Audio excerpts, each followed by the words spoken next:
Looks like we've got Darya. That's okay. Yeah, I'll.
Audio.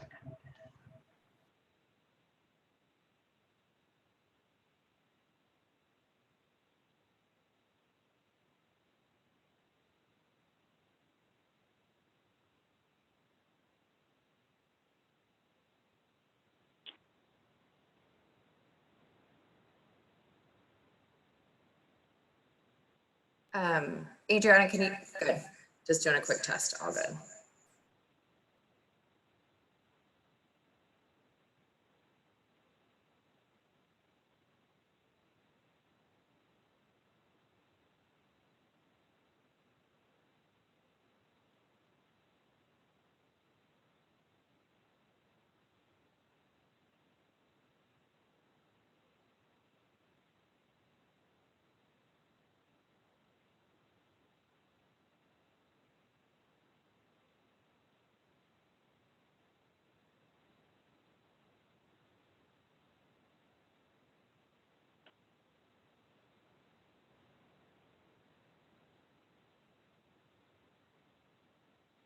Beth, can you hear me?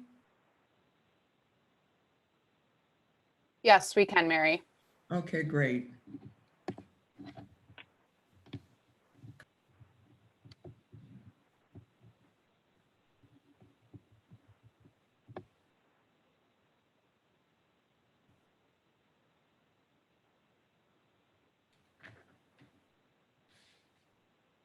Good morning to everybody who's joined us so far. We're just getting set up, and at about the strike of 10, we'll get started. So thanks for being with us, and we'll come off mute and you'll hear more from us in just a few.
Good morning, everybody. Thanks for joining us. And if you can just hold on a few more minutes, we're still letting some more people in.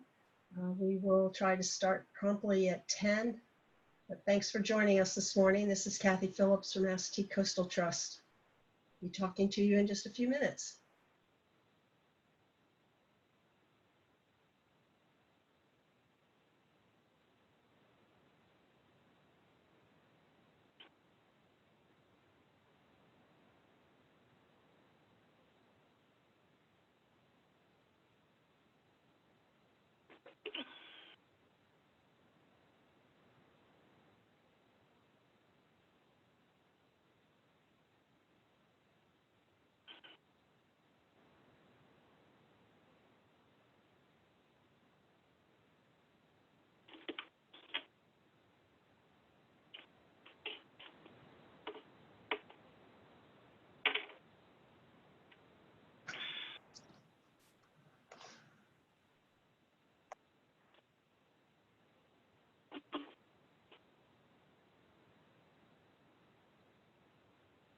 Just a quick test to test my audio. Sounds good, Bess. Thanks. Was just trying to deal with an echo I understood I had. So thanks, guys.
Okay, good morning, everybody.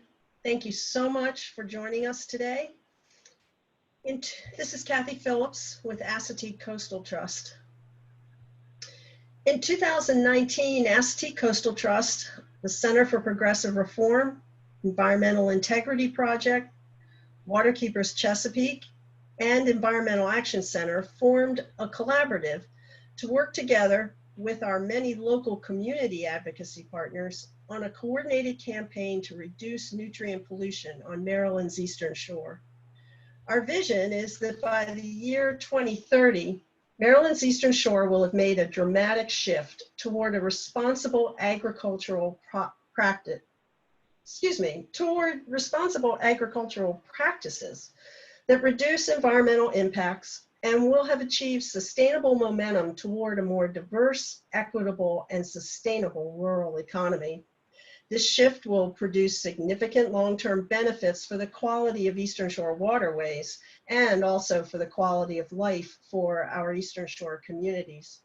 Our collaborative seeks to defend and implement pollution-reducing policies, pressure government and industry to meet community-led demands for accountability and solutions, accurately track agricultural pollution impacts on water and people, and create a level playing field for small and sustainable farmers. The collaborative expects this initiative to reverse declining air and water quality trends on the Eastern Shore, thereby helping Maryland meet its pollution goals under the Bay TMDL. We're so glad you joined us virtually today for this important town hall meeting. And we hope you and your families are faring well through this very unusual spring of COVID-19 pandemic. I'd like to introduce my colleagues who are presenting today. We have Darya Minovi from the Center for Progressive Reform, David Reed of Chesapeake Legal Alliance, Leila Borreo-Kraus of CATA Farm Worker Support, Abel Russ of Environmental Integrity Project, Lily Hawkins from Food and Water Watch, Monica Brooks of Concerned Citizens Against Industrial CAFOs, Bob Martin of the Johns Hopkins Center for a Livable Future, and Mary Ashanti of the Wicomico County Chapter and AACP.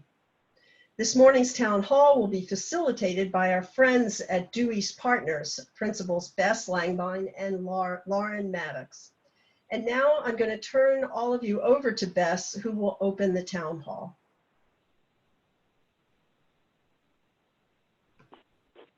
Thank you, Kathy, and thank you for everybody who has joined us this morning for this really very important conversation. A couple of moderator notes. The first is for all of you who have joined us, and we're again thrilled that you have. Everybody who has joined the call as an attendee is automatically muted, but if you have any questions, and we'll talk more about this in a minute, please feel free to use your Q&A button or your chat box. We have a number of members of our DUACE team at the ready to help you. So what we're going to do this morning is we're going to start with brief presentations by 5 speakers representing the E3 collaborative that Kathy just spoke about. And then we'll have about a 40-minute panel discussion that I'll facilitate based on some pre-selected questions that'll allow each of our speakers to go a little deeper and also give our 3 local community leaders a chance to also provide their perspectives. Then what we'll do is we're going to open it up to Q&A to all of you. But what we're going to do is actually invite you during the panel discussion as questions come up, as you ask questions, please feel free to go ahead and start submitting them using that Q&A button at the bottom of your screen. And we'll start collecting and organizing them for the Q&A section that'll represent the second half of our town hall this morning. If you have a question for one of our speakers, please do us a favor and say their name to whom you'd like to, the person whom you'd like to point your question and what your question is, so we can make sure it goes to the right person. Otherwise, we'll do our best to make sure that the right member of our panelist team responds. Again, if you have any questions or any technical difficulties, please feel free to send a note to Adriana Weisberg, whom you can find in your participant button. And again, please feel free to use the Q&A button as we move through the panel. So with that, I am actually going to turn it over to our first speaker, who is going to be Abel Russ, senior attorney at the Environmental Integrity Project. Thank you. Yep, my name is Abel Russ. I'm a senior attorney. I was also one of the co-authors of a report that I think you're going to see on the screen shortly, the title of, there it is, Poultry Industry Pollution in the Chesapeake Bay Watershed. And you can find that on our website, environmentalintegrity.org. I was one of the co-authors. I did most of the work related to what I'm going to talk about. We wrote this report to highlight an industry that poses a substantial threat to the health of the Chesapeake Bay watershed, including the Chesapeake Bay itself and also local communities. As far as the Chesapeake Bay goes, our report analyzed the most recent available data from the Chesapeake Bay program and other sources to tally up the nitrogen pollution load from the poultry industry. All of the numbers I cite in this discussion are going to be in terms of what they call at the Bay program delivered load or edge of tide load, and that's nitrogen that reaches the tidal bay. So we looked at 2 major nitrogen pollution pathways. The first is well known. It's the manure runoff pathway. So when poultry litter or manure is land applied as fertilizer, that's often done in excess of crop need and even under the best circumstances, a lot of the nitrogen in that poultry waste will run off into local waterways and eventually into the Chesapeake Bay. Again, that component of nitrogen load is talked about all the time. It ends up being about 12 million pounds of nitrogen per year, bay-wide. The other component is ammonia. And ammonia is, of course, a gas, a pungent toxic gas made up of nitrogen and hydrogen. And poultry confinements, CAFOs, emit tons of ammonia every year. By our estimate, a typical CAFO in the Bay watershed would emit about 20 tons of ammonia per year. And then more ammonia off gases from the poultry waste that's stored or land applied outside of the barns. Much of the ammonia emitted from poultry waste doesn't travel very far before it comes back down and deposits on land or water directly. And it also makes its way to the bay. And if you calculate the amount of nitrogen reaching the bay each year from poultry-related ammonia, it's another 12 million pounds, coincidentally. If you put all of that nitrogen together, you get about 24 million pounds per year from poultry. To put that into context, that's more nitrogen than you get from all of the sewage treatment plants and all the industrial wastewater discharges in Maryland and Virginia combined, which are about 23 million pounds a year. The only other thing I want to say right now before we move along, and I can talk more about this in the panel discussion, is that the pollution, like the poultry operations, tends to be concentrated in certain areas. And I'm hoping I have another slide that can sort of show what I'm talking about here. In our report, if you can't see it on the screen, we have a map that shows all of the counties in the Bay watershed. And the darkest counties are on our maps are the ones with the highest per acre nitrogen load. And you can see when you look at maps like this that there are 3 hot spots in the Bay watershed. One is the Shenandoah Valley in Virginia. One is the lower Susquehanna watershed centered around Lancaster County in Pennsylvania. And the other one is the Delmarva Peninsula. These are places that have an outsized footprint, a bigger impact on the bay in terms of nitrogen load. And of course, they're also the places where local communities suffer the most. And again, that's something we're going to be talking a lot more about today. So I'll end it there for now. Thanks, Abel. Thank you for that. And in just a second here, I'm actually going to ask both Bob Martin and Darya Minovi to talk about the public health impacts from the emissions and pollution. And then we'll have Dave Reed from Chesapeake Legal Alliance talk about what we're doing to fight the permits and increase regulation. And then Lily Hawkins from Food and Water talking about some new legislation efforts to place a moratorium on CAFOs. So thank you so much for kicking us off, Abel. And Bob, I'm actually going to turn it over to you. Thank you, Bess and Kathy, for inviting me to join everybody this morning. And thank you all for participating in this, webinar. I am a member of the American Public Health Association through my work at the Center for a Livable Future. And I wanted to address the APHA national moratorium on concentrated animal feeding operations, both the establishment of new operations and the expansion of existing operations. APHA is the premier public health organization in the United States, with members in every state, in US territories, and even some foreign nations. APHA champions the public health of all communities, and it's the only organization that combines nearly 150-year perspective of broad-based member community and the ability to influence policy to improve public health.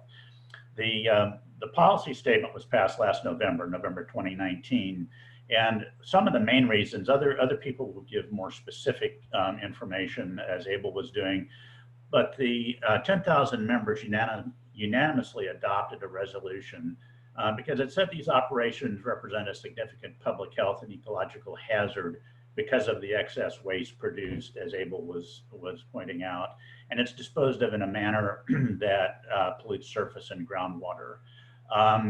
Nationally, CAFOs produce 369 million tons of animal manure a year, which is about 13 times the total sewage produced by US populations. People living near CAFOs may have an increased risk of infection owing to the transmission of harmful antibiotic-resistant bacteria from CAFOs via flies or contaminated water and air, or through the workers moving into their communities. Some scientific studies have shown those antibiotic-resistant bacteria can travel between 3 and 5 miles downwind of CAFOs. APHA also found that these operations are associated with declines in locally economic and social indicators, and that there is a disproportionate negative health impact on communities of color and socially and economically distressed areas. Some of the criteria that APHA would like to see before the moratorium would be lifted is greater enforcement of antibiotic use in food animal production, more in line with the World Health Organization. CAFOs are exempt from environmental emission standards through CERCLA and EPCRA. We would like to see those lifted. The federal government enforces the Clean Water Act, but it exempts many CAFOs. And we'd also like to see the application of the Clean Air Act as it relates to concentrated animal feeding operations. That now is not applied, and the Clean Water Act is being minimized by the current administration. So with that, I will turn it back over to Beth. Thanks, Bob. Thank you for sharing that. And Darya Minovi from the Center for Progressive Reform is also going to share some thoughts here about the public health impacts from emissions and pollution, and specifically around our drinking water. Hi, everyone. My name is Darya Minovi. I'm a policy analyst at the Center for Progressive Reform. As my colleagues discussed, poultry CAFOs emit various air and water pollutants that may be harmful to families living near these operations. As Abel mentioned, ammonia gas is one that comes up a lot, as it has this unmistakable foul odor that can worsen quality of life for nearby residents and also irritates the eyes, the nose, and the throat when inhaled, so quite unpleasant to be living near. To add insult to injury, airborne ammonia can also rapidly react with other compounds emitted by poultry houses to form fine particulate matter, also known as soot, or you might have heard PM 2.5. A slew of public health research has connected soot inhalation to asthma, decreased lung function, cardiovascular disease, and other respiratory symptoms. Poultry houses also emit hydrogen sulfide, which is another gas with a foul odor, and chicken litter contains various pathogens like E. coli and salmonella that can contaminate food or water. The cumulative burden of exposure to these pollutants contributes to various negative health impacts, unfortunately. In the last 5 years, several studies have connected community proximity to CAFOs to pneumonia, asthma exacerbations, lung disease, stress, and respiratory and gastrointestinal infections. CAFOs can also pollute ground and surface waters. One contaminant that we've been looking into at CPR is nitrate, which is a colorless and tasteless compound formed when soil microorganisms break down nitrogen from fertilizer and manure. Excessive application can cause nitrates to pollute groundwater, which many lower shore residents rely on for drinking water. This issue isn't necessarily unique to Maryland. Nitrate contamination is relatively common in rural communities that are dominated by animal agriculture. EPA's maximum level of nitrate in drinking water is 10 parts per million, and that's to prevent cases of blue baby syndrome, which can be fatal to infants. While this regulation has been effective at protecting infants, the standard is based on a study from 1951, and recent research shows an association between long-term nitrate consumption and colorectal cancer, thyroid disease, and birth defects. In addition, private wells aren't actually regulated by the EPA, so it's hard to know how much nitrate is in people's wells unless you're testing your own water. In my research, I found this map of Wicomico County, as you can see on the screen, which shows wells that were tested between 2008 to 2014. As you can see, at least 39 wells had nitrate concentrations above 8 parts per million, and an additional 42 wells were above 10. For reference, we generally consider anything above 3 parts per million to indicate contamination by human sources. So at the moment, private well testing is not mandated, and outside of this map on the screen, the results are not made public by the county health departments. So it's hard to know the extent of the problem in lower shore counties, but this preliminary research is certainly cause for concern. So with that, I'll turn it back over to Bess. Thanks, Darya. Appreciate that. So I'm going to turn it over to Dave Reed and Lily Hawkins to talk about some of the regulation and future legislation to help us deal with these issues. So Dave, I'm going to turn it over to you. Thanks, Bess. Good morning, everyone. Thanks for being with us. I'm Dave Reed with the Chesapeake Legal Alliance, and I'm going to go over the mechanics of the permit and the blind spots in the permit, and we can talk later about what the public can do about those blind spots and issues with it. And you've just heard a great summary of the waste streams and the issues having to do with CAFOs. The current permitting system it's Clean Water Act permit. So the Clean Water Act has individual and general permits. The CAFO permit is a general permit, and those are designed by the state, approved by EPA. But what that means is it's designated as a template to cover a large number of operations in lieu of having individual permits. So MDE has the authority to require individual permits for particularly large facilities, for CAFOs that are particularly big, but they've opted not to. So each CAFO has to submit an application that is something of a blueprint. And once that and I've, in the figure on the screen, I know it's a little smushed together, but to the right, you can see that blueprint, and that essentially is the crux of the permit, because once it's approved, there's actually very little oversight by MDE, by Maryland Department of the Environment, or Maryland Department of Agriculture. So that means no monitoring and almost no reporting of any kind. It is a self-monitoring and internal record-keeping type of system. And so operators are left to their own devices, and it doesn't really track waste. So that's all to say that the public has very little insight or opportunity to look into whether an operation is complying with its permit. And that's important because, as we've heard, ammonia emissions, wastewater discharge to wetlands, local waters, these aren't really addressed by the permitting system, and it doesn't give agency staff a lot of authority to actually do much about it. The CAFOs are considered a no discharge permit. And so because of this legal fiction, there's no real analysis of their waste streams. There's not much look into flooding, siting, their waste production and transfer, certainly not air emissions. They're ignored by the permit system entirely. And there's not much room for setbacks. So because of the mechanics of this permit, it really leaves a big blind spot in regulation. So with that, I'll turn it over to Lily.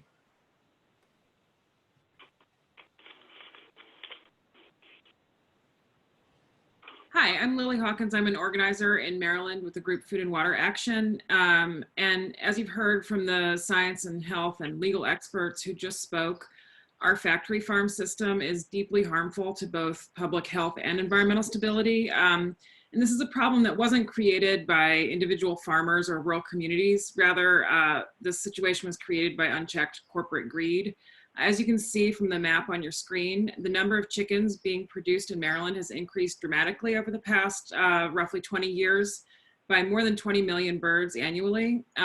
Meanwhile, the number of operations producing these chickens has fallen by nearly a quarter. So we have fewer farms producing many more chickens.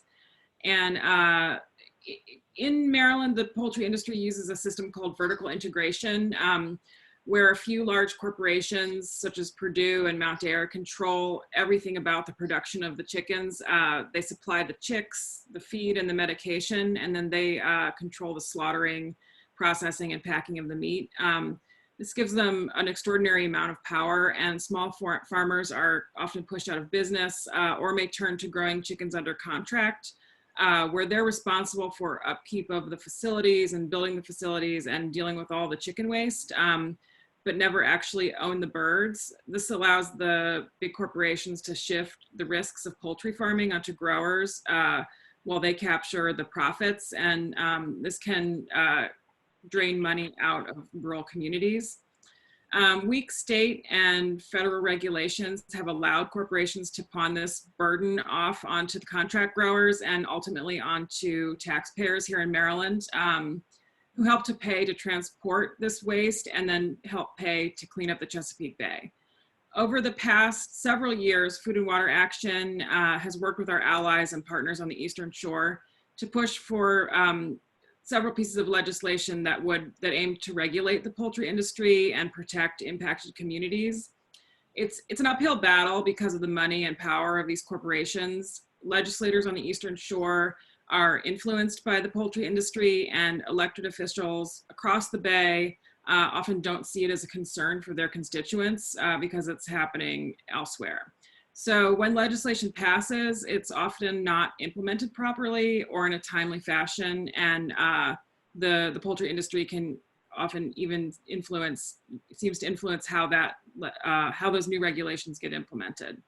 And with our partners on the Eastern Shore, we've decided to quit playing whack-a-mole, trying to get regulations passed, and instead to ask for a moratorium on all new and expanding factory farms. The bill was championed by Delegate Vaughn Stewart and Senator Clarence Lamb in 2020, and we are expecting that it'll be reintroduced when the General Assembly reconvenes.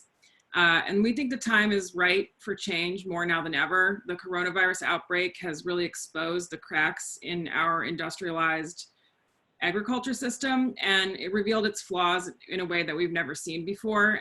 There should never be a situation where all the chicken produced in the region has to be produced in just a few, processed in just a few facilities. That therefore can't be closed down. What we need to do is move to a resilient regional food system with many small farms and independent processing facilities, and stopping the growth of factory farms is a crucial first step. So we're hoping that our lawmakers finally find the courage to stand up to the poultry industry and protect the environment and residents of the Eastern Shore. After this, we'll send out an email with a link you can follow to easily contact your legislators, asking them to support the legislation. And with that, I'll turn it back over to Bess. Thanks. Thanks, Lily. Thank you, everybody. We're so fortunate to have these experts in science and legislation and legal advocacy here to help us figure out how to take action to protect our local communities and support sustainable agriculture. So I'm gonna actually come back to all of you with a few questions. But first, Adriana, one of our team members, is gonna pull up the map that Abel was referencing during his presentation. Abel, my first questions actually here are gonna be for you, but feel free if there's anything else you wanna add related to the map. But just wanna come back to the top here and just ask, hasn't the agricultural sector made a lot of progress reducing pollution? And are the ammonia levels actually unsafe for humans to breathe? Yeah, so to the first question, the agriculture sector as a whole has made a small amount of progress. Since 2009, the sector as a whole has reduced its nitrogen pollution load by about 14%. That's not really very much if you consider that other sectors have done a lot more. The wastewater sector, which includes sewage treatment plants and industrial wastewater, has reduced its load by 84% since 2009. And you can't really squeeze much more out of that sector. And so according to the state's watershed implementation plans, their plans for how they're going to get the rest of the way to the end of the TMDL process by 2025, all the states are planning on meeting most of their remaining reductions through agriculture. So between 2018, the most recent available data, and 2025, 82% of the nitrogen reductions left are going to have to come from agriculture. And so the sector is not on track to do that. It's been making reductions at a very slow rate, and it's going to have to really ramp it up if it wants to meet the goals of the TMDL. To the question about the health effects of ammonia, we know that living near CAFOs creates health risks. For example, there was a Johns Hopkins study in 2018 around some poultry operations in Pennsylvania that found that people who live near high density of poultry are at a greater risk of contracting pneumonia. There could be various pollutants involved in that happening. But looking at ammonia specifically, we know that it causes health effects like eye, nose, and throat irritation, like Darya referred to earlier, and reduced lung function, all at levels that are lower than the odor threshold. So that means that your nose is not a bad air monitor. If you can smell it, it's already present at an unsafe level. And even if you can't smell it, it might be present at an unsafe level. But I think that folks living in these areas can attest to the fact that you frequently can smell it, which means that it frequently is present at unsafe levels, both over a short period of time and chronically. So yeah, it does have real health impacts. Great, thanks, Abel. Anything else you want to say about this map before we pull it down?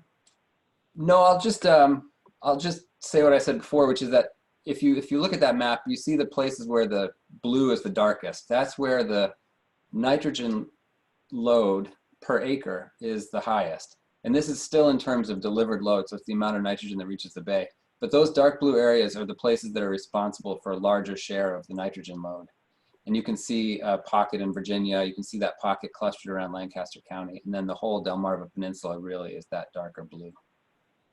Great. Thanks, Abel. So we'll pull that down so you all can have a larger view of our speakers here. So thank you. So Darya, I'm actually going to pose my next question to you, which is, so if residents of the lower shore think that their wells might be contaminated, if they're experiencing some of the things Abel was talking about, what can they do?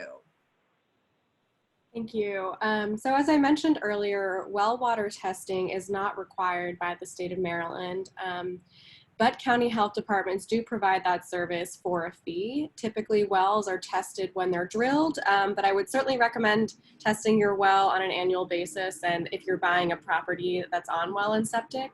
As we'll discuss later, our group actually is starting a citizen science water monitoring program. So I would certainly recommend folks sign up for that. But if you've tested your water and it is contaminated, you can remove nitrates from your drinking water through ion exchange, distillation, and reverse osmosis systems. I will say that these systems are often quite expensive, and it doesn't address the underlying environmental harms of excess nitrogen in our waterways. It'll just sort of ensure that folks can drink the water safely. So in order to protect public health and our ecosystems longer term, we'll have to stop the pollution at its source. And we'd love to have folks like you who are on the call join us in our efforts to fight for farming practices that don't involve unnecessarily dumping millions of pounds of manure on farm fields. We also believe that there should be financial support provided to families whose wells have been contaminated. Thanks, Darya. I actually have one more question for you, which is, you know, we're obviously still all kind of navigating this COVID-19 landscape in which we're operating, and love to find out, get your perspective on air pollution from CAFOs and the impacts, you know, how that's impacting the Lower Eastern Shore's response to COVID-19. Yeah, so while we can't draw a definitive line between CAFOs and worse COVID outcomes, we do know that the air pollutants that are emitted by poultry operations contribute to respiratory conditions such as asthma that do make you more vulnerable to severe disease from the coronavirus. In addition, I think many folks have seen this study that recently came out of the Harvard School of Public Health that connected long-term particulate matter or soot exposure to a higher fatality rate from coronavirus. There are, of course, many factors like access to healthcare that impact how hard the virus hits each community, but I can say that the slew of CAFOs that are located near people's homes certainly don't help. And I also want to note, while there's new research that's come out from Italy, they have not connected it to new cases, but preliminary research detected the virus on air pollution particles, which would essentially mean that the virus could be carried farther. So that's, I think, another potential implication of having these facilities near people's homes. Thanks, Layla. And Bob, I'm going to turn it over. I'm going to have a couple questions for you in a minute. We're going to stay on this sort of public health thread before we get in more, dig in a little bit more on regulation and legislation. But just again, want to remind folks that if you have questions that pop up during the panel discussion. In a few minutes here, we're going to open it up and pose your questions to our panel. So please feel free to use that Q&A button. Our team is actively collecting your questions, and we'll try to pose as many as we possibly can to our experts and community leaders here this morning. So please know that we're collecting those, and encourage you to, as thoughts come up as the group is talking, please feel free to use that Q&A button. And again, let us know if there's somebody to whom you'd like to specifically designate your question.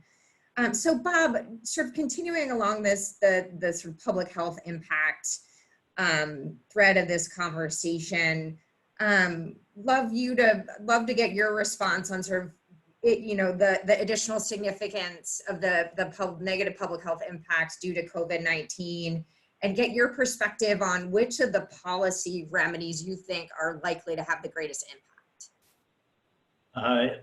Thank you, Bess. Well, I think that the COVID experience shows the frailty of the current industrial production system.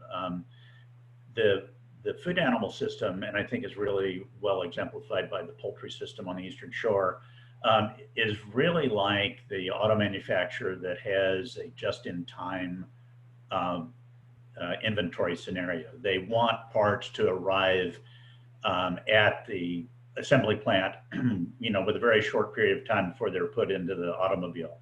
And you see that the industrial system, which is really a vertically integrated system, when there's a disruption at the endpoint processing plant, the upstream ripples are horrendous. I think it's 10 to 12 million chickens now have been euthanized on the Eastern Shore, buried in landfills. One of the main ways of euthanizing poultry is PFAS gas, which presents its own issues. They're starting to euthanize birds in the other parts of the broiler crescent, that area that stretches from northwest Arkansas through the Carolinas, through Georgia, the Carolinas, and up to the Eastern Shore. So I think there needs to be a look at the corporate concentration, the economic concentration in the industry. I think Lily said it very well when she talked about a redundant system, regional food systems that take the pressure off of just a very few points in the system, and when they collapse, that sends ripples all the way back up through the food chain, through the supply chain.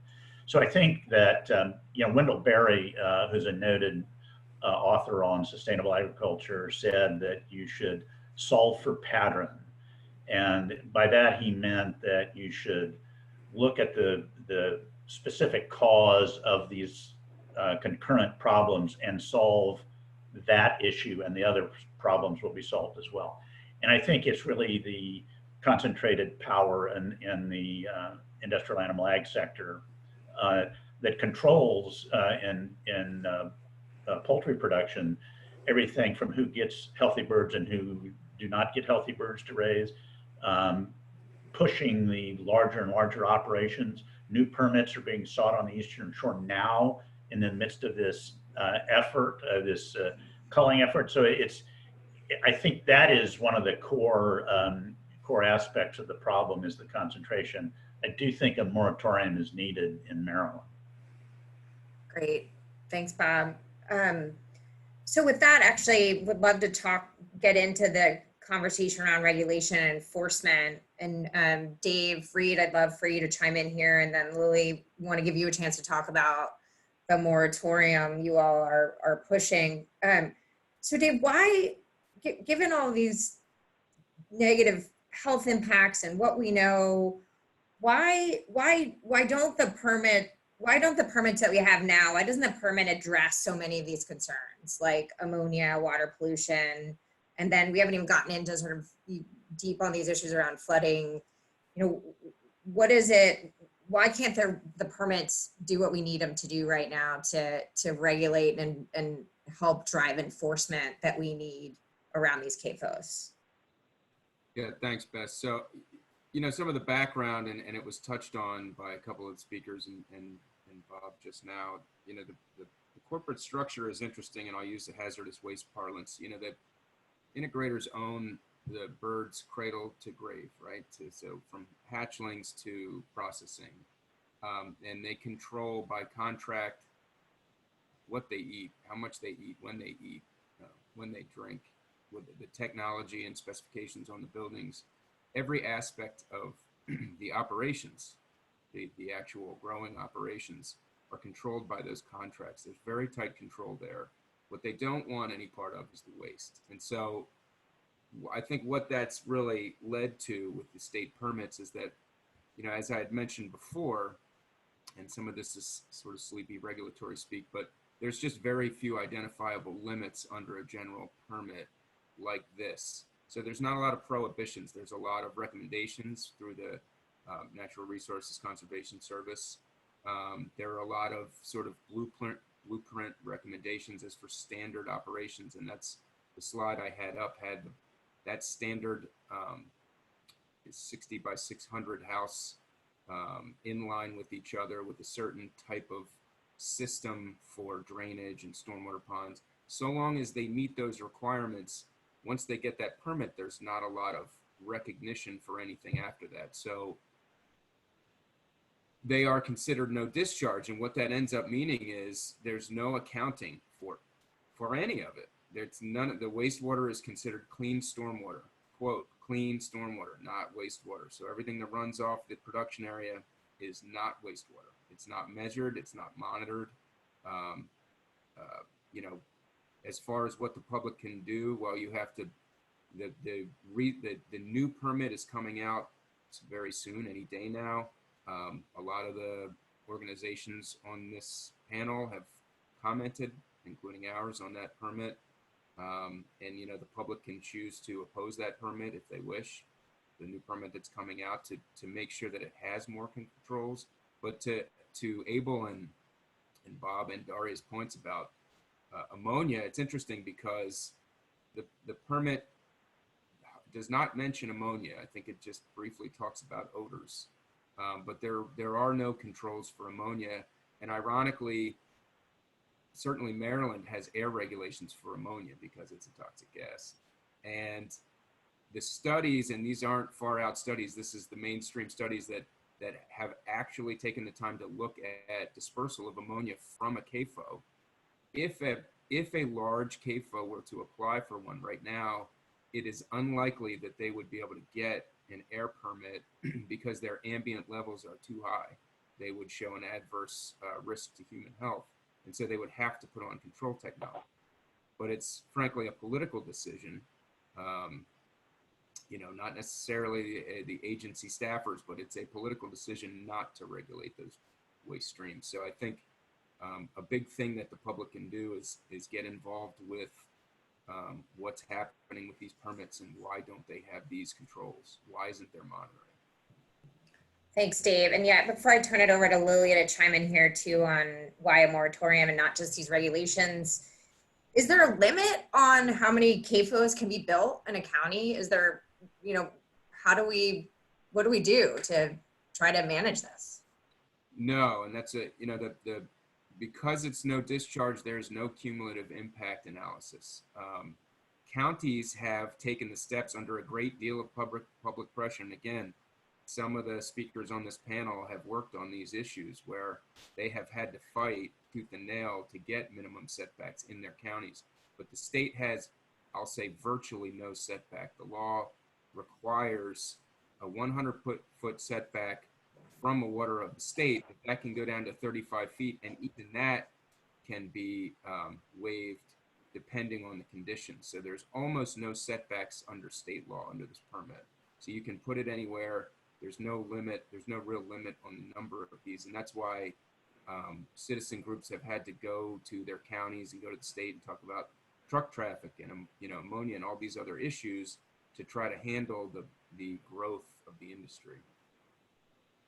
Great, thanks, Dave. So and that includes flooding as well. So there's, unless it is put in the middle of a waterway and they haven't gotten a variance and they haven't gotten a permission from the Army Corps of Engineers to site there, there's not a lot of regulation as to prevent flood risk.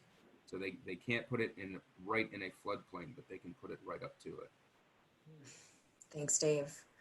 Thank you. So Lily, Food and Water Watch is calling for a moratorium, not just regulation. Love to find out more about that approach. And I'd also love for you to also touch on how the coronavirus pandemic has shown flaws in the food system. So if you could start sort of talking about your approach to this moratorium and what you're seeing as a result of the coronavirus pandemic, that would be great.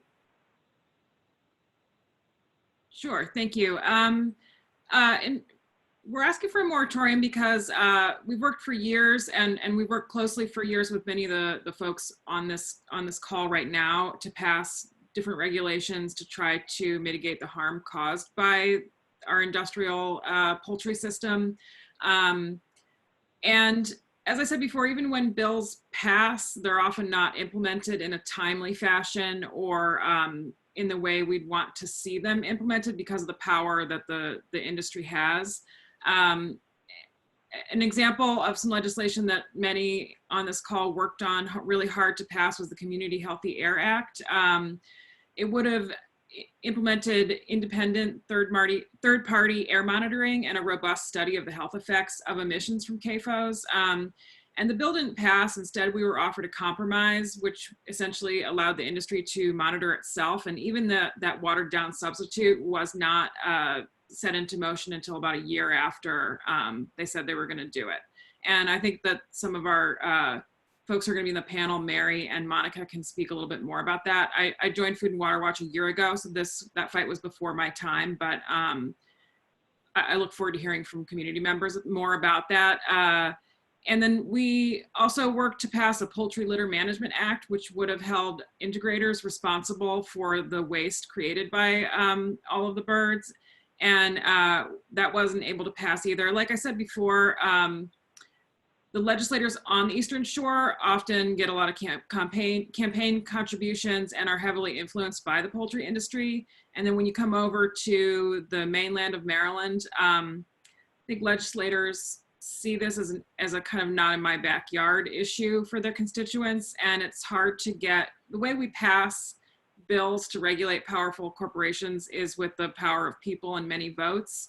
And I think some of these regulatory bills, it's hard to get, people in Baltimore or the DC suburbs or, Northern Maryland to really throw their weight behind them because they don't speak to them. And I think it's really time for a moratorium. As we've seen, we're just like trying to play whack-a-mole with all these regulations. And the answer really is to just put a pause to the growth of this industry because as we've seen, I think Bob Martin really laid it out all very well, how we've seen COVID affect the industry. And that reveals that it's not just a problem of pollution from these factory farms, but it's a system, it's the whole system that's broken. And the factory farms are sort of the visible part of that. But it's really time for a moratorium because as things are, it's just completely unsustainable in many ways. Great, thanks Lily, appreciate that. Appreciate you all answering these questions and we'll have a few more. Again, thank you to all our attendees for sending in your questions that we'll get to in just a moment. We do want to hear from our local community leaders as Lily said. Before I do turn it over to Layla and Mary and Monica to provide the local community perspective, I'd like to just invite our panelists here if there's any final thoughts you have before I do that and before we open it up to the Q&A that we've gotten from the attendees. There's so many really important issues here. So Abel, anything else you want to add before we turn it over to our local community partners? No, I took a sneak peek at some of the questions so it'll come up later. Great, thank you. Bob, Darya, anything else either of you want to add related to the public health benefits and also particularly increased significance right now due to COVID? Go ahead, Bob.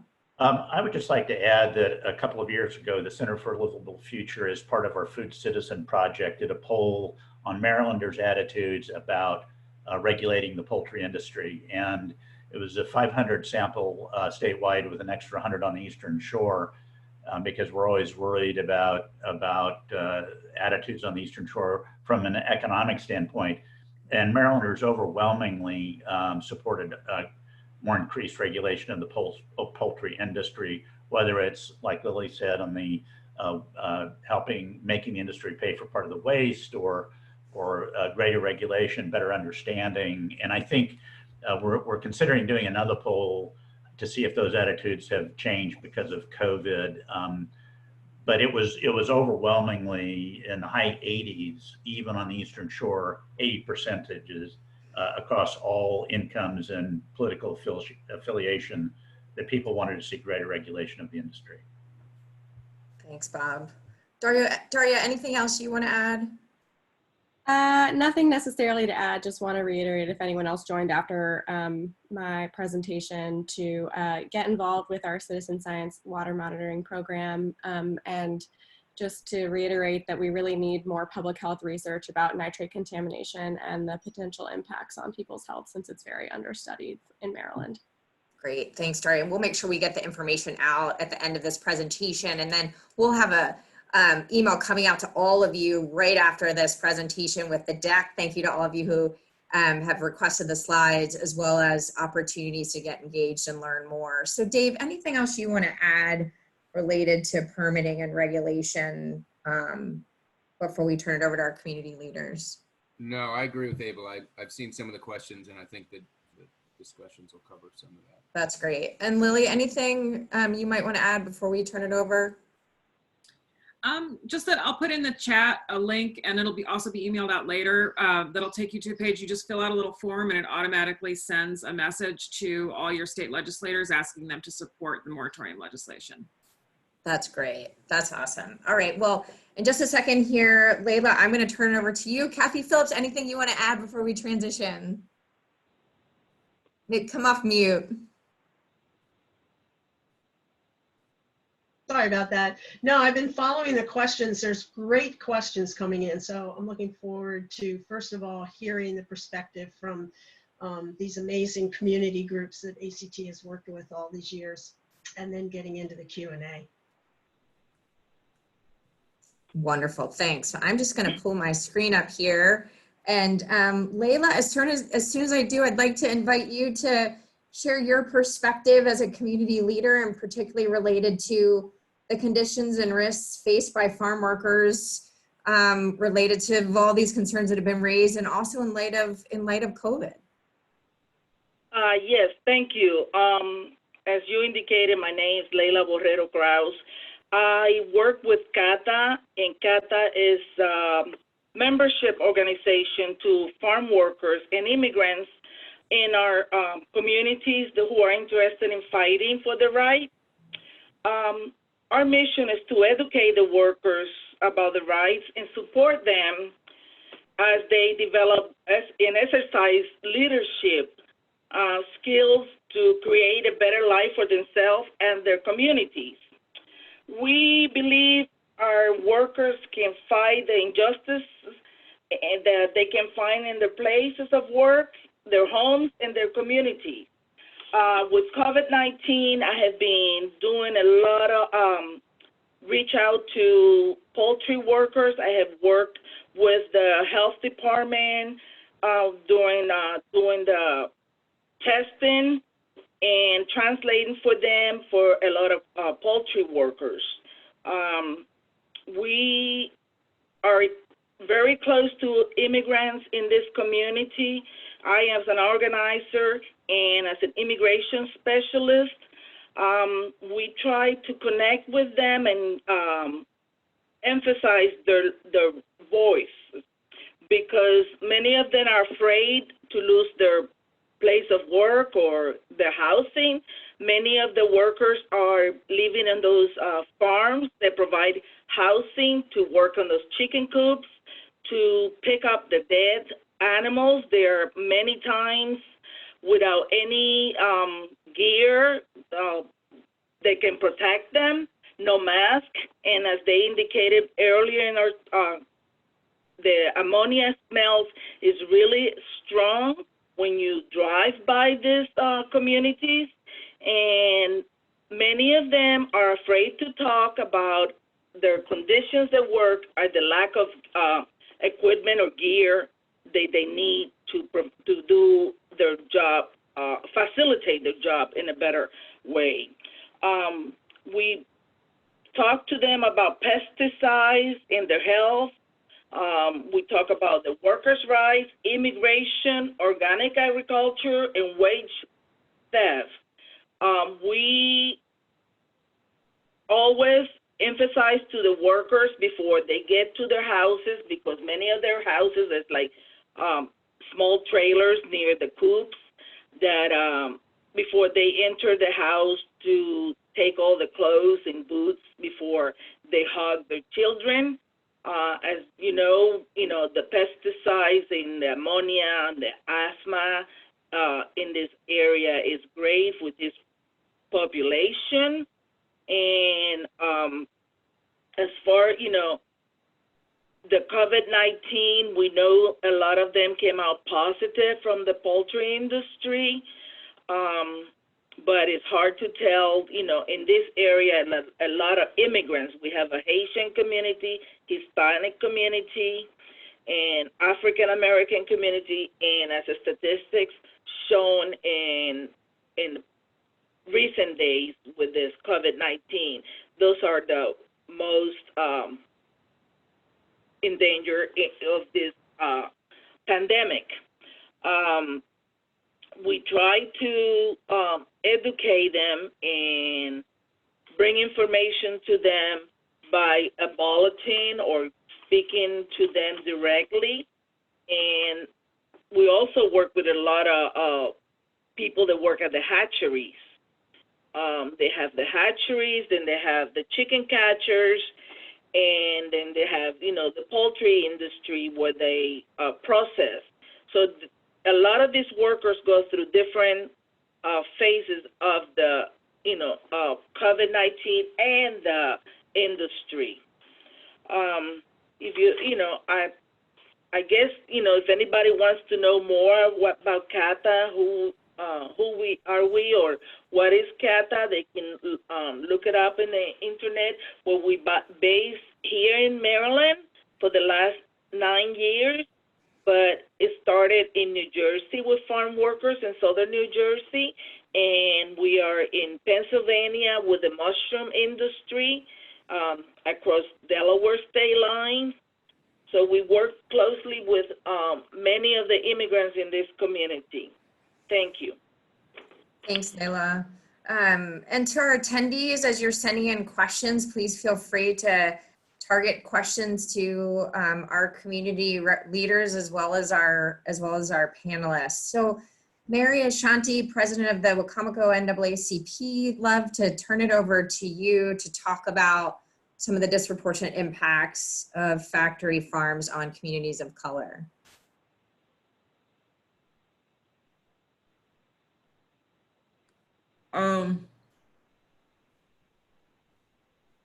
Can you hear me okay? Yes, you're all set. Okay, great. The business model of the poultry industry has changed. The CAFOs are now 600 feet long, holding about 50,000 chickens per house. And the no-land CAFOs have very little surrounding fields to separate them from the residents' homes. And instead of 1 or 2 poultry houses, we see 8, 10, 12 poultry houses. There are areas on the lower eastern shore where we have concentration of over 100 poultry CAFOs in a 2 to 3 mile radius. These are set up in vulnerable communities where we live, pray, work, and play. We are exposed to toxic emissions. 1 in 4 middle school children suffer from asthma in Wacomico County. The air quality is so bad that people cannot sit outside in warm weather. In poor minority communities, we are exposed to more pollution, and many residents have underlying health conditions like COPD, and of course, asthma as mentioned.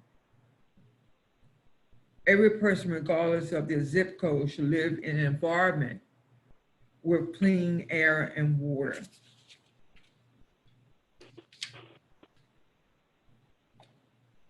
Are there any questions? Thanks, Mary. We'll open it. Thank you. We'll open up to questions here in just a minute, but we also, as part of our effort to make sure that we really sort of ground this too in what's going on locally, I want to also hear from Monica Brooks, the co-founder of the Concerned Citizens Against Industrial CAFOs and a board member of STRAP or SRAP, to talk about how you are pulling people together to regulate and stop these factory farms, and also the impacts of COVID, but also how sort of in a more positive light has allowed small farmers to shine, while the same has not been true for industrial ag. So Monica, I would love to turn it over to you for a few minutes, and then we will get to the Q&A. And again, thank you all for your great questions. Keep them coming. Mute. Thank you for this opportunity. I'm excited to be here to talk about these issues, and I want to start off with a quote from Vandana Shiva. If you're familiar with her, she's a social activist. She says, "The earth belongs to all of us, and we must move from an economy of greed, competition, and violence to an economy of care for the earth, for the people, and for all living species." So as a community organizer, you quickly learn that those who have the most money seem to receive the most attention, even at the expense of human health. And grassroots organizing evolves from a community need. Not unlike my own here, Concerned Citizens Against Industrial CAFOs, came out of a need for the people to fight against industrial farms coming into their communities, as Mary Ashanti mentioned, right next to homes and churches and schools. There is one dangerously close to my daughter's school, as a matter of fact. And as a community person, you think that you can just talk to your legislators and say, hey, this is wrong, this is unhealthy, what can we do? However, you find out quickly that if you're on the wrong side of the financial side, then your voices are unheard. From our meeting with county members, from our meeting with local legislators, all the way up into the state of Maryland to our governor, the same thing was heard over and over again. The poultry industry is the backbone of that area. You don't want to disrupt that because it's going to cost jobs and it's going to be a big problem. But here we are explaining to them, we're not anti-poultry. What we are is we're pro-health, we're pro-clean water, we're pro-clean air. And so I said to the governor, I don't think it's a good idea for us to have all of our eggs in one basket, puns intended. And his response was, no, I don't want to hear that because they bring the most money into that region and it benefits the state. But I want you to know, as a community organizer, you don't have to be afraid of hearing voices of dissent. So you can organize and connect, form a group, get things started like we did. We were able to get legislation done here to get some setbacks, and we were able to prevent the largest no-land CAFO that would have been in the whole state of Maryland from coming. That's from community. So community can make a difference, and I want you to know that. We'll talk more for questions later. But regarding independent farming, oh, I'm sorry, let me go back. Legislating, we did try to get the Community Healthy Air Act passed, which would have tested the emissions coming out of poultry houses. We were fought tooth and nail by the poultry industry, and then they decided to come out with their ambient air, so-called monitoring that never even happened. It was just a way to delay tactics is what they do. But I've been so excited about independent farmers who have gotten so much more business during COVID, where we have four major poultry companies housed within 2 hours of here, with all of this poultry around us, but we still had super long lines. But our independent farmers have been brought out of the shadows, and it's been great.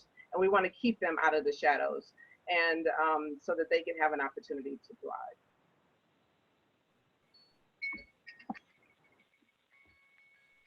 Great. Thank you, Monica. Thank you, Layla and Mary, and all of our panelists. Now we're going to turn it over to your questions. Our attendees, I think we've gotten now over 20 questions. We will cover as many as we can between now and the close of the hour before noon. But know that, as we've mentioned before, there will be a survey going out after this session that'll give you an opportunity to pick the areas that you want to learn more. So if we don't get to your question, we'll make sure that all the panelists see them. We can do our best to follow up. Again, we're thrilled for the robust discussion we've already had, and your really good questions that'll help to continue to bring this to life for all of us. So with that, I am going to turn it over to my business partner, Lauren Maddox. Great. Hi, everyone. Wow, great questions coming in. I know the panelists have been taking a peek and are super excited to jump on these.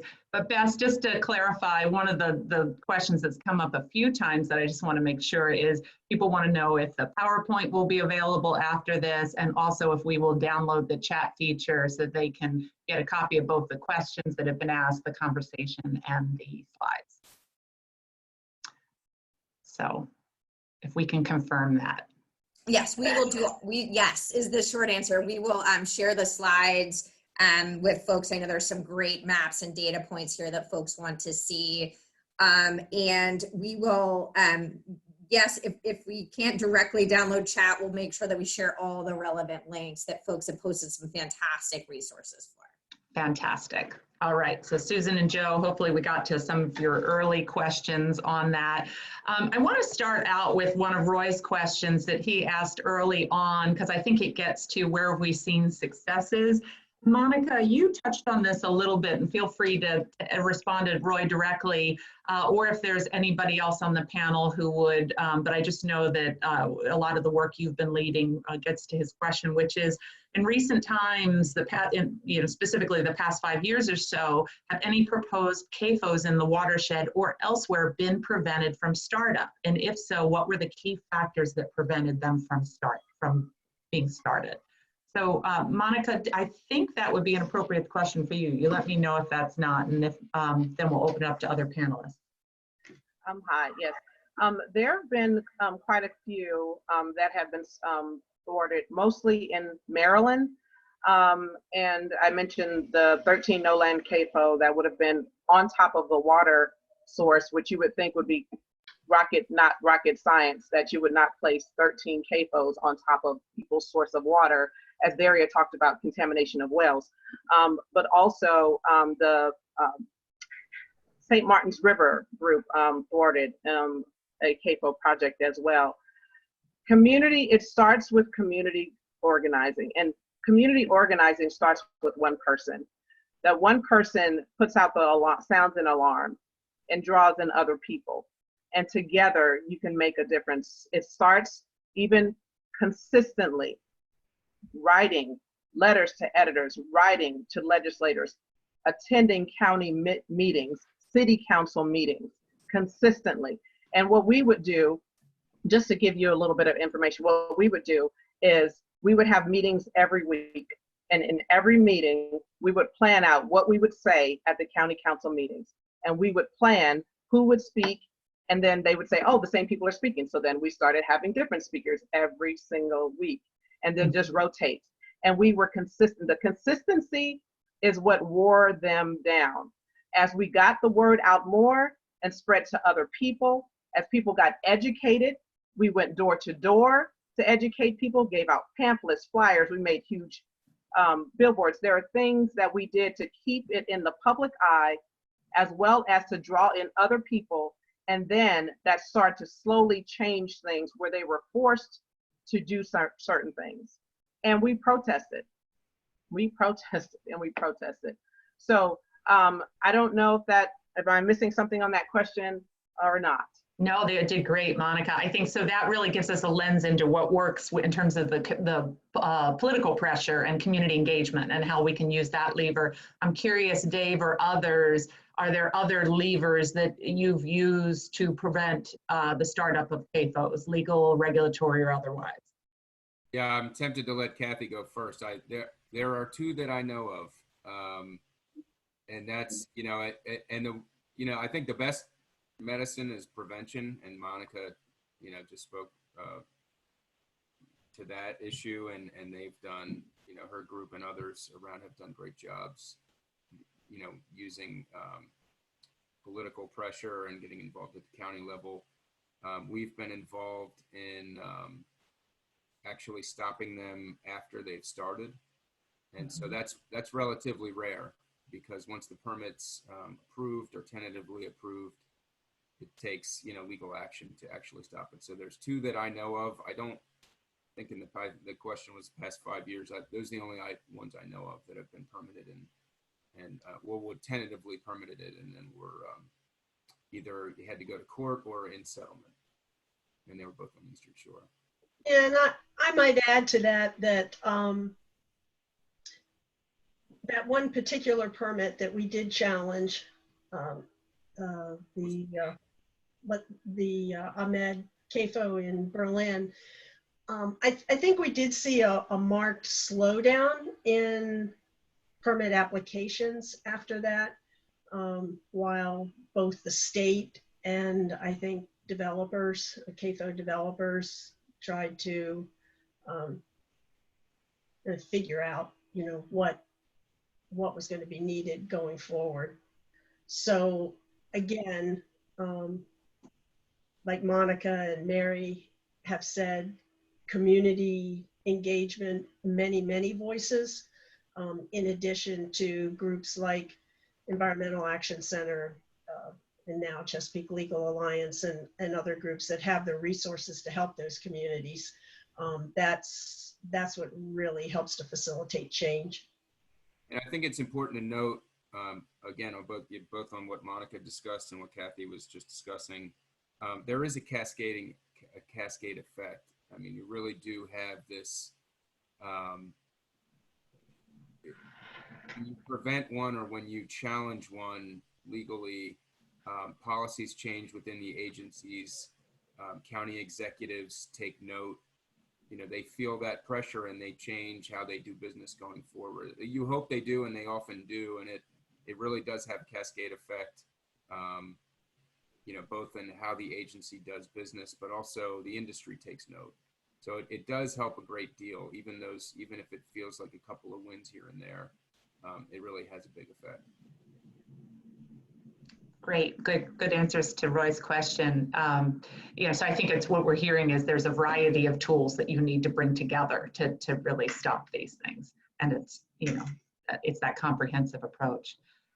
The next set of questions comes from, there's a few folks, Joe and Elizabeth, I know she had to jump off, but they sent a sort of a batch of questions I'm going to read through to the panelists. Bob, I'm going to start with you because you started to address this in some of your remarks, but I'm going to read through all the questions and then would invite any of the other panelists to also weigh in on this, because this gets to solutions and it gets to sort of the sticky wicket of these issues. So Bob and Elizabeth talked about, while I agree that CAFOs are detrimental to the health of the Bay and to human health overall, I'm concerned about the impacts of shutting down all CAFOs on employment, especially thinking right now in light of what's happening with our economy.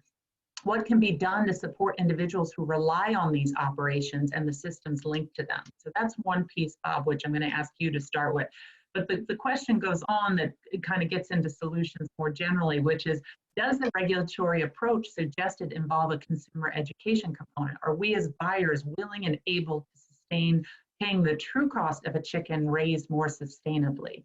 again, just making sure that regulatory measures take into account all the implications that would come with this kind of change. And then somebody added, how many panelists on this panel actually eat chicken? Isn't that part of the problem? So really trying to get to the human behavior side of things in terms of solutions. But let's start with the economic side of this and as it sort of intersects with public health. Bob, can you start with that? Sure thing. I think that some of the national CAFO moratorium bills that are out there actually provide assistance for producers to switch to a more sustainable production system. In particular, a bill by Senator Cory Booker addresses kind of the debt treadmill that producers get on in the poultry sector. Poultry production is about 99% contract production right now in the country. And so what that means is the company really controls things, as other people said, from production all the way through slaughter, and then they market in their own company brand different cuts of meat. And so Senator Booker has addressed that, helping to break that debt cycle that, if a producer wants to keep getting contracts with Purdue or Tyson, they have to follow everything the company says. They might have a 2 or 3 year old ventilation system and feed and water delivery system. But if the company comes out and says, you need to upgrade that or you're not getting any chickens, they're either forced to upgrade and extend their indebtedness or kind of be left holding their current debt load. So there is that provision in the Booker bill. As far as, you brought up an interesting point, or the questioner did, about externalities. So if the companies were made to pay for the public health and environmental damage they do with the poultry CAFO style of production, what you would pay at the marketplace would be much, much higher than what you're seeing now. And it's interesting that there is kind of a worldwide effort to try to understand what those externalized costs are for all kinds of animal production, and the supporting row crop, feed crop production that is attendant to the industrial system, and use that knowledge to advocate for a more sustainable support system. So you provide incentives for people to switch to a more sustainable system. I think because of the concentration in the poultry industry, to be honest, it's going to be very, very tough. One thing we don't talk about that the center works on, and I'm always a little hesitant to talk too much about it, is the rate of meat consumption in the United States. The average person, according to USDA, consumes about 8 ounces of meat a day. It's projected to go up to 10 ounces of meat within the next 5 years. And the American Heart Association and the American Cancer Society say you should eat no more than 3 ounces of meat a day. So I think that and it's not just the United States. That's a developed world problem, really. Yeah, it's very interesting that there are proposals to help people switch to a more sustainable system. That's great. Anybody else want to talk about solutions and creating more sustainable solutions? Yes, just for a moment, I'd like to echo Bob's recommendation that folks look into the the Farm System Reform Act. Cory Booker and now Ro Khanna has introduced it in the House. I have like a little explainer I'll put in the chat. It's a great bill, and it would address a lot of the problems we're seeing here in Maryland at the national level. And one of the great things it would do would be to create a fund to help farmers transition out of factory farming. And I know that our bill sponsor here in the General Assembly here, Delegate Vaughn Stewart, really likes this Cory Booker bill and is looking for ways to incorporate some of the great elements from it at the state level, which is going to take some doing, but it's nice to know we have good champions in the legislature working on that. All the individual I think I just would like to speak to the piece about individual choices. we've seen through the COVID crisis this massive drop in carbon emissions, and that kind of goes to show what changes in individual behavior can achieve. And I think it's important to note that all those changes haven't gotten us to where we need to be. And if we want to see like big change on any issue, whether it be carbon emissions or with these factory farms, it's going to take regulating these corporate interests that are creating the problems to really get where we need to be. That's great. And I'd like to add something too. First of all, I think Bob helped to address that question about the cost of chicken, the difference between the chicken on the grocery store market shelf and the chicken that you buy, say, at your local farmer's market. You know, that difference has to do with the fact that the integrators, the corporate companies, don't take on the responsibility for so many of the costs related to raising or others to raise their chickens. So much of the responsibility and the cost goes onto the shoulders of the contracted growers. The growers can't necessarily afford a lot of what is being required through regulation, for instance, like these stormwater management regulations that are now imposed on farms and especially on CAFOs. If in this country and elsewhere, but especially here on Delmarva, if we had a co-permitting regime here in this state where the integrator was a true partner of the contracted grower and did help to absorb some of those costs, instead of either the grower having to pay for it or the grower having to come to the state and be subsidized, for instance, in their manure management policies. Then once we get into subsidies, then guess what? It's all of us that are now helping to make that chicken cheaper. So I think one of the steps and one of the solutions that we should be working towards is a requirement that the integrators are co-permittees with their contracted growers and held equally responsible. Great. Darya, there's sort of a closely related question to that we'll hit now, and then we're going to get into in just a little bit. There's a series of questions about how we build grassroots and political power around this, but there were some questions about alignment with other closely related agendas, particularly climate change and sea level rise, and how those are reflected. And then also if there are any national coalitions that deal with a lot of these issues, particularly around manure. So Darya, I just thought if you'd be comfortable maybe addressing sort of the national landscape a little bit that Bob and Lily alluded to as well. Yeah, in terms of, I saw that question around sea level rise and the permit. I know the folks who have commented could speak more to this, but my understanding is that they aren't addressing future climate impacts in these permits, which is something that we are at CPR and in this group really concerned about. In terms of national efforts, I am not personally aware of any national coalitions that are working on manure.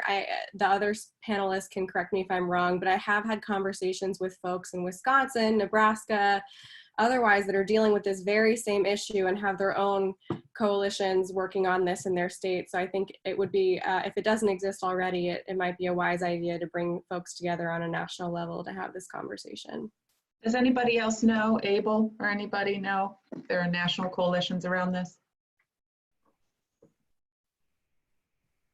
If not, we can circle back to the person that has asked that question and with any resources we know of. There is a group that, not necessarily just around waste, but that comes to help communities and individual citizens when they ask for help. It's called the Socially Responsible Ag Project, SRAP. And they tend to be kind of, when people are at a crisis, whether it's maybe a producer getting ready to lose his or her contracts with the company, or if there is a new concentrated animal feeding operation coming into an area that does not want it. They bring in specialists. The center I work at supports a lot of their work. It's not strictly just about waste, however. Got it. It's a little broader.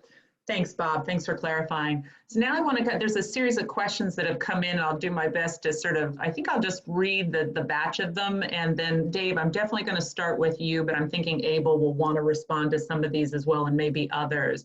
So talking about what can be done on the legislative regulatory side, one question is from Robert: what legislative initiatives have taken place to force integrators to own more of the manure? So much of the discussion we were just having, generated by their poultry operations. In Virginia, poultry farmers own the manure and the dead birds. So wanting to know more on that front. A couple close related are, are there even any Clean Water Act violations that can be enforced at this point, or no, given the way the permits are structured? Are any of your groups working to mandate the use of proper nutrient management of Maryland farmland? And then as we talked about, do they integrate sea level rise into the permitting? And then the last, dealing with regulations and permits, is, has any work been done to limit CAFOs to the carrying capacity of the land they own? So a little bit more detailed questions about the permitting process, what's effective, what's been done. So Dave, I'm going to start with you, and then we'll open it up to anyone else that would like to respond. Anyone else, feel free to jump in. That's a lot to unpack. I think there's a couple that we can answer quickly. One is, as far as land application in Maryland, yes, there's several of the groups on this call and others have done a lot of work monitoring the annual implementation reports, the AIR forms, with the overseeing or trying to have some public oversight into Maryland Department of Agriculture, how that manure is land applied. There's a phosphorus management tool. There's a lot of work being done to try to have better controls on where this waste goes and how it's applied. That said, getting over to the integrator responsibility, there's been a lot of effort in the industry to avoid that. So there's been a lot of push by a lot of groups in the public to get more responsibility on the integrator side, and it's very hard to do. It's hard to even get integrators to pay for the manure transport program to try to manage the waste better. It's been very difficult. So like Virginia, to answer, I think it was Bobby White-Scarver's question or point, it is like Virginia. In fact, Virginia has better, on the books, they have better tracking. I'm not sure in practice if they have better tracking, but growers are supposed to know what brokers do with their waste. And there's a recent bill, Senator Pinsky, that got through with Senator Pinsky, that does a lot of work to make the tracking system better in Maryland, but it's certainly an uphill effort. The other question I think I can dispatch with very quickly is with regard to sea level rise and flooding. It's not contemplated at all. You can't put a CAFO right in the middle of a floodplain, but they are not thinking about increased flooding risks. In fact, our comments and several other organizations' comments to the recently approved tentatively approved general permit spent a lot of time talking about those risks. But we're not there yet in the public debate and the dialogue. Okay. We're not there yet. And there's a couple other questions I want to invite other people to chime in on some of those more complicated issues. Yeah, Abel, I wanted to give you a chance to weigh in here. And if there are any closely related questions that you were excited to provide an answer to, feel free, because I know you saw some that you wanted to respond to. Okay, I'll try to stick to this batch for now, but there are legislative regulatory solutions to a lot of this that we are constantly advocating for and pushing for, like other organizations in our coalition. Greater transparency around where manure goes, better nutrient management planning, including better nutrient management plans and more oversight into how they're implemented to make sure they're being implemented properly. There's a long list of things. My mind is sort of swimming with it. There are a lot of things you can do differently because this industry isn't regulated like any other industry. Any other industrial source of pollution is regulated in a way that most people are familiar with. You have a wastewater discharge permit. You have to submit monitoring at a certain frequency. a lot of that's public and people can see what you're doing. With agriculture, and particularly the industrial side of agriculture, it's not the same. That industry gets a free pass in a lot of ways. And so to treat industrial agriculture like any other polluting industry would be a huge step in the right direction. And that hasn't happened yet. It's something we're constantly pushing for. I'm gonna bait you real quick, Abel, because yeah. But so the two big issues that were in these questions that I've seen that I like to talk about is, one is there's sort of a shell game with manure, because once it leaves the CAFO, their responsibility is they have to write it in their log. Nobody checks it. There's nothing in the permit. MDE has the option or opportunity to inspect that, but they won't probably. I shouldn't say they won't, but I don't know when they do it, and they don't have to. The operator doesn't have to send it to them. It's internal record keeping. The other is that it's the ammonia is not accounted for because it's a Clean Water Act permit, but also because politically MDE has made the decision not to enforce air regulations on these operations. So it's not contemplated under the Clean Water Act permit, but it's also not being addressed through their air regulatory system. Yeah. I don't feel baited. I just agree with everything you said. What you thought about that? Yeah. No. And the ammonia is a problem because it's air pollution that becomes water pollution, and so it doesn't fit into the regulatory framework that we're familiar with. But one initial step that hasn't happened yet is for the Bay program to be more explicit about the fact that that's a source of nitrogen pollution. Right now, what happens if you look at some of the Bay program model outputs, ammonia that falls on forest gets reported as part of the forest load, and ammonia that falls in the city gets reported as part of the urban stormwater load. It doesn't really attribute it to where it came from. It attributes it to where it landed before it washed into the bay. So breaking that out and more explicitly showing that there's this nitrogen pollution that's coming from our watershed and from specific sources within the watershed. And there are a lot of other things you have to update. The National Emissions Inventory has a lot of problems. The extent to which ammonia deposits close to the farms is a different question that has a lot, there was a recent report from a recent study from North Carolina that showed that the deposition close to a source might be more than we thought. There are a lot of ways that the model could be tightened up to make sure that that nitrogen pollution pathway is more clear. And then at that point, consider options for how you want to regulate it, but at least make sure you identify the source and make sure they're accountable, and that everyone else is not scrambling to try to make nitrogen reductions when the poultry CAFOs could be doing it.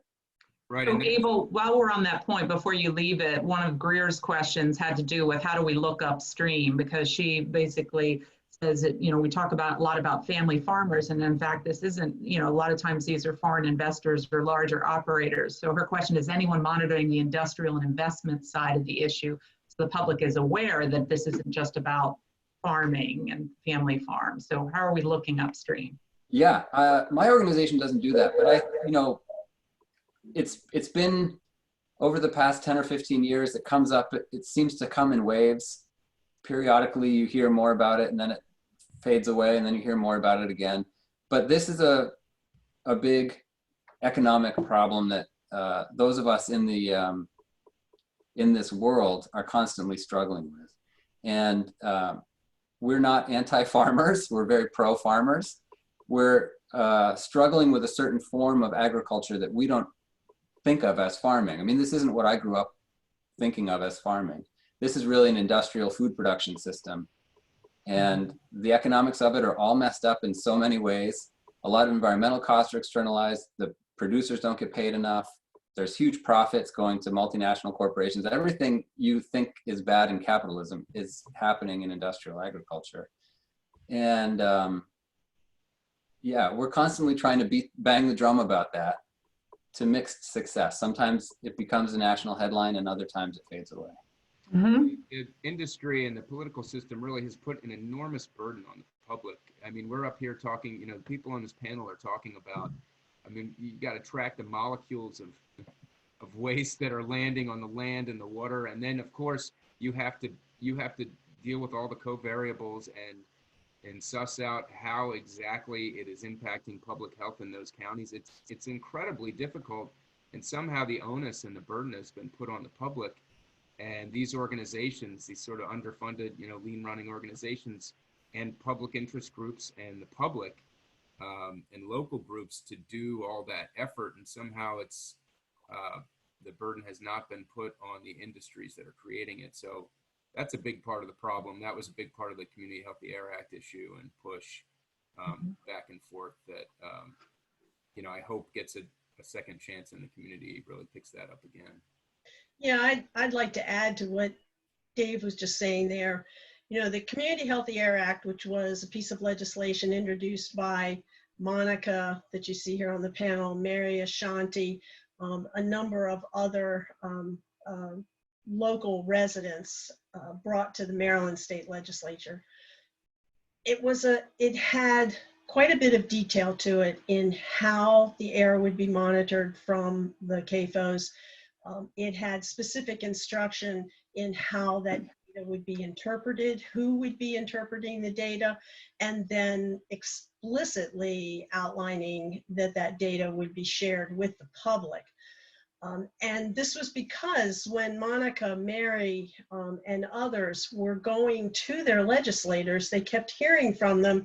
They kept providing reams and reams of information and studies related to air quality and CAFOs from all over the country and from all over the world. But their legislators and their local legislators kept saying to them, well, that's information from Arkansas. It doesn't apply here in Maryland. So the Community Healthy Air Act was to actually get good, substantiated and peer-reviewed data from Maryland so that the Community Healthy Air Act could then do something positive. And instead, what happened is our governor, our legislators, the Maryland Department of the Environment completely pivoted away from the Community Healthy Air Act, and a partnership came about between MDE and the poultry industry to do their own air monitoring, not even really a study. It was just to gather some data from 2 air monitors on the Eastern Shore. And that completely disrupted the momentum that the Community Healthy Air Act had gained. And so now what we need is more community involvement and more voices to bring back the Community Healthy Air Act. And if they don't want that, then that's why everyone here is asking for a moratorium on not shutting down all CAFOs, but a moratorium on new construction, new CAFOs, and any expansion of existing CAFOs until we can get the right kind of information to move forward on what's going to be healthy for our communities and also for our waterways. Kathy, I want to just build, go ahead. And then Kathy, I want to come back to you on that point because Jeremy had a question about the moratorium that I want to build on what you were saying. Just real quick. I just wanted to say, this Community Healthy Air Act, even us normal citizens coming together and trying to get this thing done, we were fought so hard by the poultry industry, which is very funny because we're just ordinary people. And so as I have a quote here from the director of Delmarva poultry industry that says, we in the chicken community have a shared interest with all Marylanders in better understanding air quality, what air quality is on the Eastern Shore, because we will never neglect our commitment to environmental responsibility. Well, if you were never neglected your responsibility, then why did you fight us against for the Community Healthy Air Act? What were you so afraid of? So community organizers and grassroots people do have power as they come together. And we wanted to get this done. And if they wanted to partner with us, which we invited them to do so on the Community Healthy Air Act, then they could have. They refused. And then a year later, they come up with this bogus thing. So my point is that there are ways that things could be done. And one of the things that people in position of power do is control a narrative, and they try to present themselves in a certain way. And that's what's happened here. And that's what happens sometimes. But we as community organizers do not give up, and we continue to fight and we continue to push forward. And we will not let this Community Healthy Air Act die, nor will we let MDE or Delmarva poultry industry off the hook for this so-called air monitoring that they wanted to do. Thanks, Monica. Well said. And we're going to actually, I'm going to look up here for a little bit. We're going to talk about, if you think about sort of the air game with policy and regulation, and then the ground game being what you've really led of the grassroots organizing. We want to finish there because there's a lot of questions about what can I do? How can I get involved? So we want to start, finish our set of questions there. But before we go there, would love to just piggyback on what Kathy was talking about. Jeremy said, is asking about policy change. He says a moratorium seems like a stopgap. It doesn't address the underlying economic pressures on farmers. And there's a few other questions that get at this too, about how can we lift it up off the farmers themselves and more about the system around farming. So what are the biggest barriers or necessary policy changes that would help existing or new farmers to sustainably produce the food we need for prices that are affordable to consumers? I know this is a complex question, but it really gets to the systems change piece. Like, rather than sort of blaming the individuals in the system, how do we get to fix the system? So Kathy, any response to that, or is there anybody on the panel you'd like to punt it to? Co-permitting would go a long way in helping. That would go a long way as a partial solution to this. But I'm also going to punt to Bob and possibly Lily, and even Monica or Mary on this one. Yeah, so I think it is a complex and it's an interwoven problem, and we have to remember that Maryland's not an island in and of itself. It's part of the United States system that is broken, and it is all the way from consumption to externalized costs to subsidizing feed grains for livestock feed, and to land use policy. So I think that there's not a silver bullet, unfortunately, at least in my opinion. Although I do think one of the things that could really help is really a more competitive market on the industry side. You've got about 3 or 4 companies that control most of the production and slaughter of meat in the United States. You've got about 3 seed companies that control most of the seed sales, development and sales in the United States. And coupling that with a really a regulatory regimen that has been a bipartisan failure, then it makes it a bit of an uphill battle. So it's Maryland is just one aspect of the problem that's really a national problem. And to a certain degree, the CAFO style of production has been exported by U.S. meat companies and now Brazilian meat companies, which own a good chunk of U.S. meat production and slaughter, to other parts of the world. And so it's really a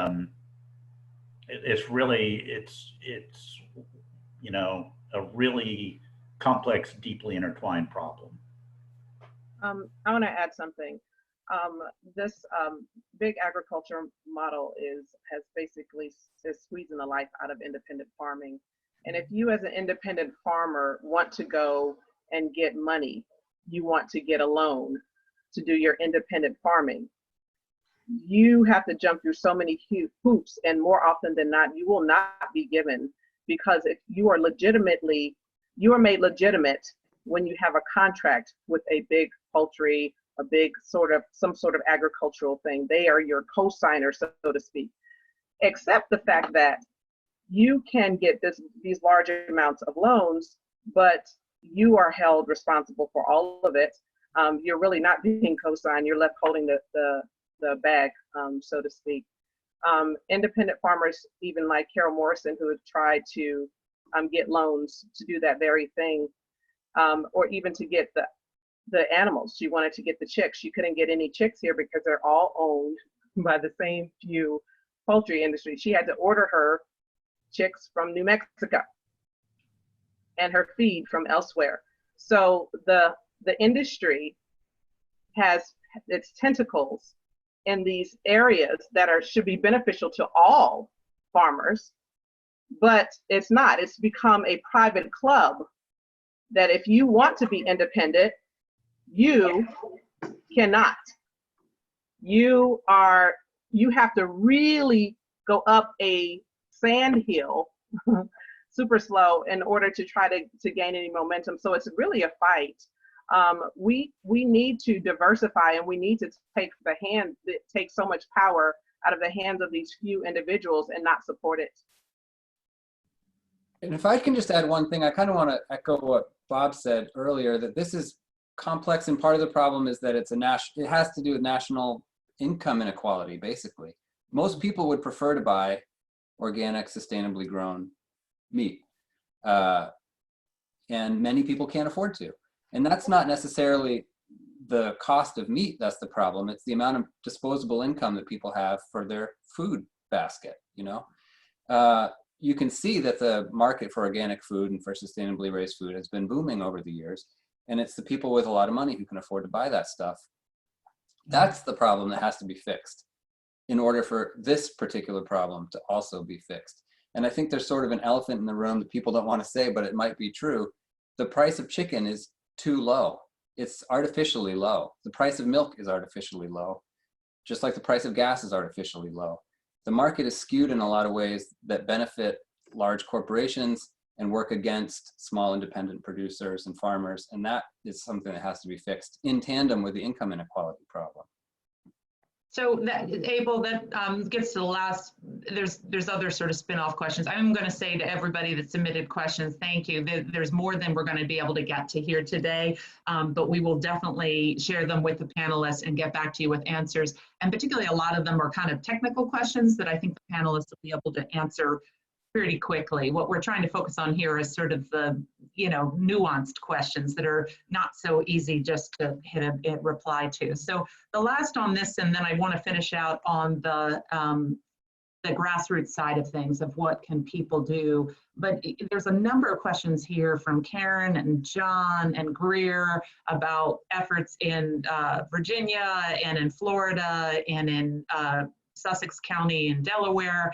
And the basic question is kind of where you were going, Abel, and also Bob, about land use policies and stuff. Is there anything happening at kind of a regional level to sort of learn and share from each other and influence maybe one group that's doing it particularly well and influencing those land use policies in another region? Is that a pipe dream, or is there any, are you seeing any movement in that direction? But that's basically what their question is. It seems like we're all doing this in a vacuum versus looking around and seeing what's working in other jurisdictions nearby. Well, the center advises generic group of entities called food policy councils.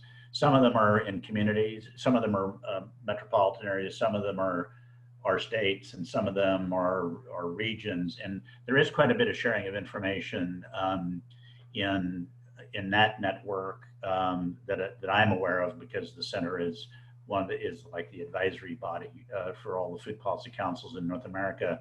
I think also that there's a growing interest in some farm organizations, like the National Farmers Union, for example, returning to a more sustainable system of production. There's a coalition called the National Sustainable Agriculture Coalition that the center is a member of, that it is working regionally and nationally. And I've been noticing, I'm rather new to social media, but I've been noticing that there's really an expansion of sustainable agricultural groups communicating through social media. So I think it's really right now information sharing, but there are a couple of organizations like the National Farmers Union and then the National Sustainable Ag Coalition that have been working on this for some time. So you are seeing some regional work happening, and anything regional policy wise, it seemed to be where folks were going, land use policies or others. I don't know specifically about land use policy, more, well, I think in the regard that those groups are promoting more intensity in conservation programs, you know, especially in this region, trying to mitigate nutrient flow into the bay. There tends to be more demand for producers sign up for conservation programs nationally than there's money available by the federal government to support those requests. So I don't know. I've not looked specifically region by region. I know there's a fairly strong effort in New England and even further south, encompassing the state of New York and northern parts of Pennsylvania. I'm not sure there's been a real concerted coordination yet. And one of the drivers for that is the secretaries or heads of the departments of agriculture, depending on the state, because as Bob said, there are conservation programs, and that funding, it's critically important if you're going to help the independent growers compete. They have to have, you know, the big growers already get the subsidies. And so if you want success in the independent sustainable growers, you have to provide that support. So a lot of that, unfortunately, has to start with those heads of the departments of agriculture. But I mean, because we're in the Bay watershed, these groups, the groups that work here do push for those policies. And we certainly try to give better advantages to those independent growers. Great, thank you. I would just add in, we're not active politically. We're a 501c3 in the School of Public Health, but I think elections do matter. And I think that, I think we see that, as Dave said, you know, depending on the area and who's running the programs, they're political appointees. Great, thanks, Bob. In the last just few minutes we have here before I turn it back to Kathy to close us out, these have been great questions. As we said, we'll continue to get answers to you for those that we didn't get done today. But we want to finish on sort of a hopeful note, and maybe Lily, start with you, and also invite in Mary and Leila and Monica, who I know have done a lot of work at the grassroots level. There were a lot of questions here about people that are involved in animal rights and closely aligned causes of, do we have an opportunity to collaborate more, to sort of build political strength, and also for those that feel somewhat overwhelmed by the systemic side of this, how do they go about making change happen if this is an issue they're passionate about? So Lily, any thoughts that you want to share to encourage people that are concerned about these issues, how to, you know, beyond influencing elections, which is a good suggestion from Bob, well, what else can they do? Sure. I would agree with that your vote does matter, and that I just want to, I think Monica touched on a lot of these issues earlier when she spoke about getting together a group of people who just kept showing up. And it really is fairly simple. You need to determine who the decision maker is. And, you know, here in Maryland, a lot of times it's our state legislators, and you need to let them know how you feel again and again, and get your fellow community members and friends to contact them as well, because our power is our vote. And so if you're reaching out to them and letting them know that this is a top issue for you, then that lets them know that it needs to be more important to them. And at the state level, the threshold for, you know, the number of calls or whatever to an office that gets their attention is probably lower than some people would imagine. So you really do have power to influence your legislators if you just keep driving home the points about what matters to you. You know, when we work together, there's always a way to work together, I think, in groups that care about these issues. Thanks, Lily. Mary or Leila, anything you want to add to it? And then I'll ask Monica to finish out if there's anything she wants to add. Yes, this is Mary. Many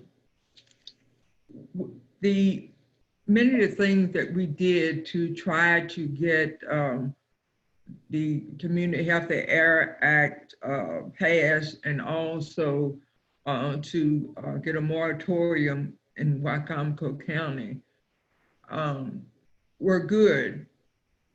But one of the things that was missing is that we were asking people, we the people that we needed to really get involved, the grassroots people that's affected by this because they work in those factories, were not involved. And the reason why they were not involved is because that's their livelihood. So more education will have to be done to the community in general.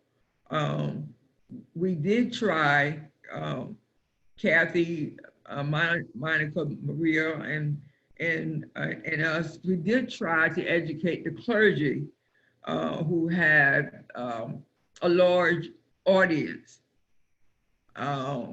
But going forward, I think we're going to have to work on them the same way we work on the politicians. Because if we get them with a serious buy-in, then they can motivate their congregation to get on board and do something. So we have to do at least two things, or three things: keep working on the clergy and keep educating the grassroots, and keep contacting county council and the General Assembly and just anybody that will listen. So education is going to be the key.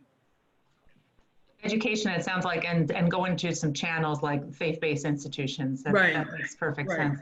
Thanks, Mary. Layla, did you want to add anything? Yes, I want to echo what Mary Ashanti just said. And we here as a grassroots organization, specifically with workers, we try to educate and bring them to the front line. But as she said, many of them are afraid to lose their livelihood and to complain about anything on the job or how they're being treated or anything. They just would not come forward besides the language barrier. So I am the voice to many of them in this community, and I explain to them by education, but I'm only one voice, and if they don't come forward straight from their heart,